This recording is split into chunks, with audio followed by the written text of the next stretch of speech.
In a world obsessed with speed, where machines can print thousands of tiles in an hour, there's one man in Egypt who refuses to let time erase the beauty of craftsmanship. Inside a small sunlit workshop in Cairo, surrounded by colors, clay, and patterns that tell the story of centuries, he bends over his workbench, shaping, painting, and polishing each tile by hand. His fingers move not for profit, but for preservation.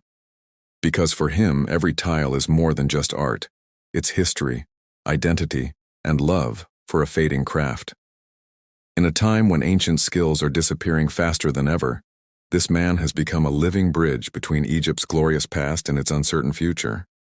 This is not just a story about making tiles. It's a story about legacy, patience, and what it means to stand tall when the world around you forgets what truly matters. Welcome back to MN Biz Spark, the channel where we explore the extraordinary people and businesses keeping traditions, industries, and passions alive. Today's story takes us to the heart of Egypt, where one man's hands have been preserving a 200-year-old tile-making tradition that once defined Egyptian architecture. While modern factories flood the market with machine-made designs, this craftsman is standing alone against the tide of mass production. His story is proof that heritage is not something you inherit. It's something you protect.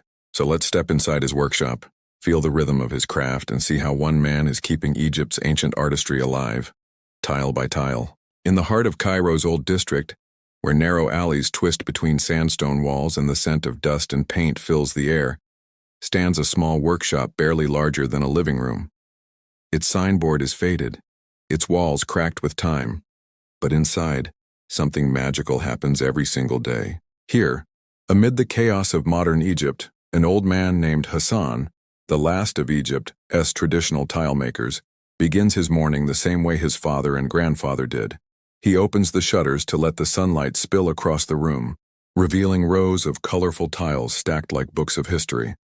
Each tile tells a story of ancient Islamic geometry, Ottoman influence, and Egyptian soul. For more than 50 years, Hassan has been doing this work, forming tiles by hand one by one using techniques that go back to the early 1800s, when Cairo's mansions and mosques were decorated with handmade patterns that symbolized harmony, balance, and beauty.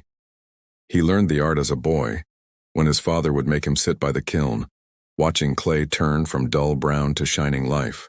Back then, tile making wasn't just an art, it was an identity. Families passed it down like a sacred trust. But by the 1980s, everything changed.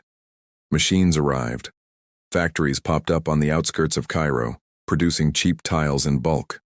One by one, workshops closed and craftsmen traded their aprons for factory jobs. Hassan watched friends leave the trade, unable to survive on handmade work that took days instead of minutes. Yet he stayed. "When I make a tile," he says, "I feel I am speaking to my ancestors." His tools are simple: a wooden mold, natural pigments, brushes made from horsehair, and a small furnace fueled by patience. He begins with raw clay, mixing it with Nile silt and water until it feels just right, neither too soft nor too dry. Then he presses it into a mold, smooths the surface with his thumb, and lets it dry in the open air. Once dry, he paints patterns inspired by ancient mosques, intricate stars, floral vines, and geometric borders that symbolize unity. Each stroke of his brush follows proportions rooted in Islamic philosophy, where geometry was seen as the language of God. Once painted, he glazes the tile with a mixture of minerals and ashes, giving it that glossy, timeless finish. Then comes the firing, the moment of truth. Inside a small brick kiln heated by wood, the tiles are fired for hours. The sound of the crackling fire echoes like a heartbeat through the old workshop. Hassan says that in those moments he feels like time stops. The world outside moves on, but inside, it's still the 19th century. Each batch comes out slightly different. No two tiles are identical, and that imperfection is what makes them beautiful. Over time, collectors, architects, and tourists have begun to notice his work. Some visit from France, Japan, and America, searching for authenticity in a world of copies. They walk into his workshop expecting to find an artist, but they find something rarer, a guardian of memory. Hassan's tiles now decorate luxury hotels, art galleries, and restoration projects across Egypt, yet he still works alone, refusing to let his art become industrialized. He trains apprentices occasionally, but few stay. The younger generation, he says, doesn't have the patience. They want fast money, not slow mastery. And yet he keeps going, not for fame, but because he believes a country without its crafts loses its soul. His story mirrors Egypt's struggle between the old and the new. On one side, the global market demands speed, efficiency, and uniformity.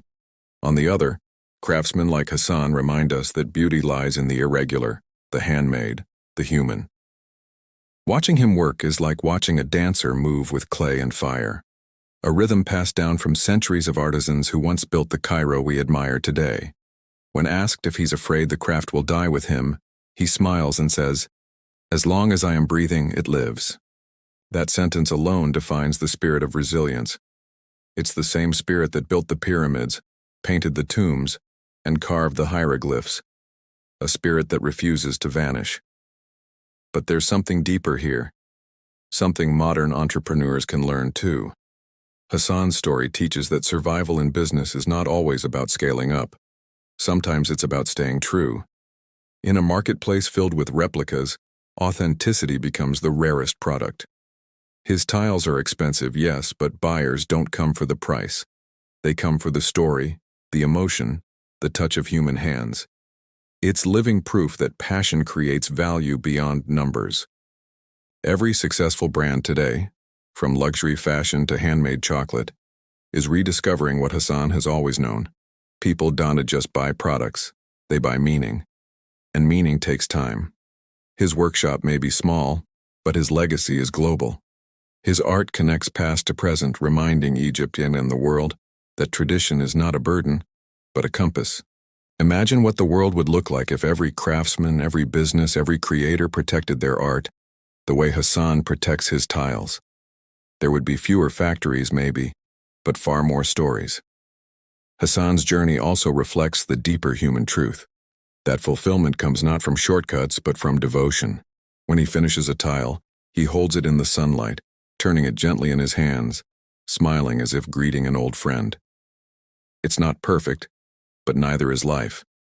That imperfection, the tiny brushstroke gone astray, the uneven glaze, is what gives it soul. The same is true for any craft, any dream. Whether you're a business owner, artist, or creator, Hassan's example tells you, stand firm. When the world rushes, slow down. When trends fade, stay rooted. Because in the end, what stands the test of time are not the things that were made quickly, but the things that were made with love. As you watch him shape one more tile, you realize, this is not just a man keeping a tradition alive. This is a man reminding us all what it means to be human. Before we continue, what do you think keeps crafts like this alive in a modern world? Passion, purpose, or pride? Drop your answer in the comments. I read everyone. And if you've ever bought something handmade, you already know the difference between factory-made perfection and human-made soul. Stay with me, because next we'll uncover how Hassan's tiles ended up on the walls of luxury hotels and why global brands are suddenly chasing artisans like him again. Hassan's story isn't just about tiles, it's about time, resilience, and identity. He represents a generation that believes tradition is worth saving, even when it doesn't make you rich. In a world where AI can paint, print, and design in seconds, it takes someone like him to remind us that art is not about speed, it's about soul. And that message matters now more than ever. Because every business, every creator watching this, faces the same choice: chase the trend or protect the truth.